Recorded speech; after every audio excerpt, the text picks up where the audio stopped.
Hi, I'm Khaled. Today I'll be talking about one of the most thought-provoking chapters from Thomas Freidman's The Lexus and the Olive Tree, especially chapter 3, where he dives into the conflict between the globalization and the cultural identity. Okay, but honestly, as I was reading, I thought to myself, can we really modernize without leaving our culture? Okay, let's dive in. Friedman uses two symbols on this chapter, the Lexus and the R3.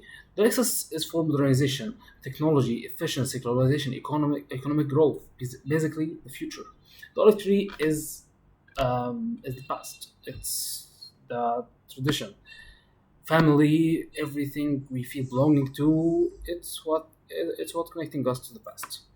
What Freeman's arguing is that these two forces are constantly pulling each other in different directions, but the challenge is how to balance both in our lives. Okay, at first I thought, why not just all in the Lexus? Why not modernize everything?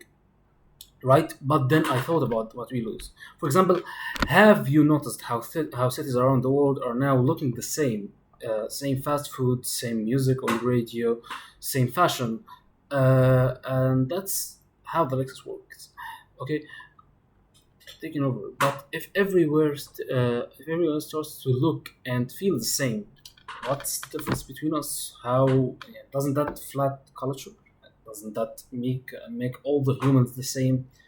That's doesn't feel right. So Friedman also brings up how traditions can cause conflict like in the Middle East. He thought about the Israeli and Palestinian war in this time.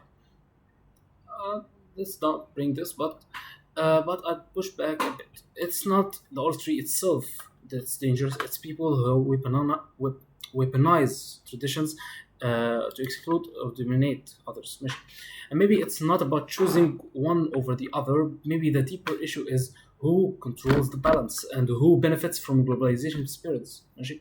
Okay, what I found especially interesting is how Friedman links the Cold War to this idea. He says that the Cold War is like a fight between two olive trees, two worldviews, the communism and capitalism. Okay, but now the fight is different. It's like between the tree and the machine. Okay, and unlike the Cold War, globalization doesn't come with a clear enemy. It's more like a wave.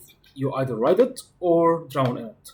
Okay, but here's where I think Friedman is a bit too optimistic. He says modernization can help preserve culture, but that's rare.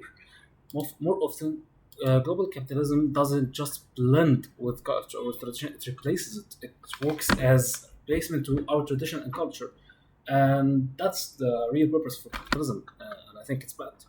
Okay, think of how indigenous languages and crafts are disappearing because they are not profitable in the modern market. Like, if it's not profitable, we just erase it from our lives, even if it's a core idea in our traditions. That's just that's just screwed. Okay, so what's the takeaway?